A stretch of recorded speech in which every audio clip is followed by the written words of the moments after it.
Hello viewers, নাও watching বিশ্বাস internet zone. আজ আমি আপনাদের দেখাবো কিভাবে আপনারা নতুনভাবে PM Kisan form feel আপটি apply করবেন। এতদিন পিএম কিষাণের কাজ বন্ধ ছিল, আবারও কিন্তু নতুনভাবে অনলাইনে PM Kisan form fill up করা যাচ্ছে। তাই আপনাদেরকে আমি step by step form fill up করে দেখাবো। আপনার মোবাইল অথবা আপনার কম্পিউটারে যে কোনো একটা ব্রাউজারে এসে আপনি লিখবেন pmkisan.gov.in। সেখানে ক্লিক করার পরে এরকম একটা ইন্টারফেস সামনে আসবে। দেখতে পাচ্ছেন এখানে অনেকগুলো অপশন দিয়ে দিয়েছে। দেখতে পাচ্ছেন লেখা আছে নিউ ফার্মার রেজিস্ট্রেশন। যারা নতুন করবেন ওখানে ক্লিক করবেন। তারপরে এরকম একটা ইন্টারফেস সামনে আসবে। দেখুন লেখা আছে রুরাল ফার্মার রেজিস্ট্রেশন।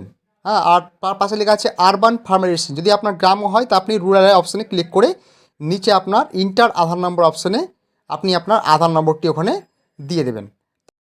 আধার নম্বর দেওয়ার পরে পাশে দেখুন লেখা আছে মোবাইল নম্বর। আপনি আপনার আধার কার্ডে যে মোবাইল নম্বরটি দেওয়া আছে সেই মোবাইল নম্বরটি আপনি ওখানে ফিল করবেন বা দিয়ে দিবেন। তারপর নিচে দেখুন লেখা আছে স্টেট। আপনি আপনার স্টেট মানে আপনার রাজ্যটি এখানে সিলেক্ট করবেন। তারপর দেখুন নিচে দেওয়া আছে ক্যাপচা কোড। আপনি ক্যাপচা কোডটি দেখে শুনে ভালোভাবে দিয়ে দেবেন। তারপরে দেখুন ক্যাপচা কোডের নিচে লেখা আছে গেট ওটিপি। আপনি ক্যাপচা কোডটি দেওয়ার পর গেট ওটিপি অপশানে আপনি ক্লিক করবেন। এগুলো করার পরে এরকম একটা ইন্টারফেস সামনে আসবে। দেখতে পাচ্ছেন ক্যাপচা কোডের উপরে লেখা আছে ইন্টার ওটিপি, মানে আপনার 10 অঙ্কের মোবাইল নম্বরে যে ওটিপিটি গেছে সেই ওটিপিটিকে আপনার এখানে দিতে হবে। ডান দিকে লেখা আছে রিজেন্ট ওটিপি। যদি আপনার ওটিপি না যায় তাহলে আপনি রিজেন্ট করে আপনি আবার পুনরায় ওটিপিটি এখানে দিয়ে দেবেন। ওটিপিটি দেওয়ার পরে আবারও আপনাকে ক্যাপচা কোডটি এখানে সঠিকভাবে ফিল করতে হবে। দিয়ে আপনি সাবমিট যে অপশানটি আছে ক্যাপচা কোডের নিচে সেই অপশানে আপনি সাবমিট করে এরকম একটা ইন্টারফেস আপনার সামনে আসবে। দিয়ে আপনার আধার কার্ডে যে মোবাইল নম্বর দেওয়া আছে সেই মোবাইল নম্বরে 6 নম্বরের একটি ওটিপি যাবে। ওটিপিটি আপনাকে আবার এখানে এরকমভাবে ফিল করতে হবে এবং আপনাকে আবারও নতুনভাবে ক্যাপচা কোডটি এখানে সঠিকভাবে ফিল করতে হবে। তারপরে দেখুন লেখা আছে ভেরিফাই আধার ওটিপি। এই অপশানে আপনাকে ক্লিক করতে হবে। ক্লিক করার পরে এরকম একটা ইন্টারফেস আপনার সামনে আসবে। দেখতে পাচ্ছেন এখানে অনেকগুলো অপশানস দেওয়া আছে। প্রথমে দেখুন আপনার স্টেটটি অটোমেটিক সিলেক্ট হয়ে আছে। তারপর আপনার ডিস্ট্রিক্ট মানে আপনি কোন জেলা থেকে বিলং করছেন সেখানে আপনাকে সিলেক্ট করতে হবে। তারপরে দেখুন লেখা আছে সাব ডিস্ট্রিক্ট, মানে আপনার কোনটা এসডিও অফিস বা আপনি কোন সাব ডিভিশনের আন্ডারে পড়ছেন। ঠিক আছে, এটি করার পরে তারপরে দেখতে পাচ্ছেন লেখা আছে ব্লক, মানে আপনার জমিটি কোন ব্লকের আন্ডারে পড়ছে সেটাকে আপনাকে এখানে সিলেক্ট করতে হবে।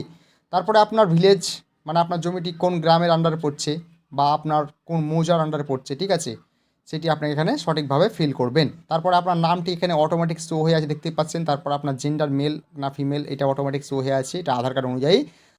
তারপরের অপশান দেখুন ক্যাটাগরি অপশান আপনি ক্লিক করবেন। দেখতে পাবেন 3টে অপশান জেনারেল। যদি আপনি জেনারেল থেকে আপনি জেনারেল অপশান ক্লিক করবেন। যদি এসসি থাকে তো আপনি এসসিটা আপনার ক্লিক করতে পারেন। তারপরে দেখুন লেখা আছে সিলেক্ট ফার্মার টাইপ, মানে আপনি ওখানে আপনার টাইপটা কি মানে আপনারা সবাই স্মল করবেন। ঠিক আছে, তারপরে আধার কার্ড ওই অপশানটি সিলেক্ট হয়ে আছে। আধার নম্বরটি এখন অটোমেটিক সিলেক্ট হয়ে আছে। হ্যাঁ, আপনার মোবাইল নম্বর সিলেক্ট আছে, অ্যাড্রেস সিলেক্ট হয়ে আছে। তারপরে আপনার বাবার নামটিও সেখানে সিলেক্ট হয়ে আছে। তারপরে দেখতে পাচ্ছেন ল্যান্ড রেজিস্ট্রেশন আইডি, এটি আপনি আপনার পর্চাতে পেয়ে যাবেন, উপরের দিকে লেখা থাকবে। এটি সিলেক্ট করার পরে দেখতে পাচ্ছেন বাম দিকে দেখুন রেশন কার্ড নম্বর, আপনি আপনার রেশন কার্ড নম্বরটি এখানে দিয়ে দেবেন। তারপর আপনার ডেট অফ বার্থ এটা অটোমেটিক শো করে আছে দেখতে পাচ্ছেন। তারপরে দেখতে পাচ্ছেন লেখা আছে অ্যাকসেপ্ট ফর পিএম কিষাণ মানধান যোজনা। হ্যাঁ, যদি আপনি মানধান যোজনায় ইয়েস করতে চান তো আপনি ইয়েস করবেন, আর যদি ভাবেন আমি যখন নো করতে চান নো করবেন। এখানে আপনারা সবাই নো করলেই বেটার হবে। ঠিক আছে, তারপরে দেখুন লেখা আছে এসএল নম্বর, সার্ভে খাতা নম্বর, দাগ নম্বর, এরিয়া, হেক্টর, হ্যাঁ, ল্যান্ড ফার্মেসি স্ট্যাটাস, এগুলো আপনি আপনার পর্চাতে পেয়ে যাবেন। আপনাকে পর্চা দেখে এগুলো সুন্দরভাবে ফিল আপ করতে হবে। তারপরে অ্যাড অপশানে ক্লিক করবেন। অ্যাড অপশানে ক্লিক করার পরে এরকম একটা ইন্টারফেস সামনে আসবে।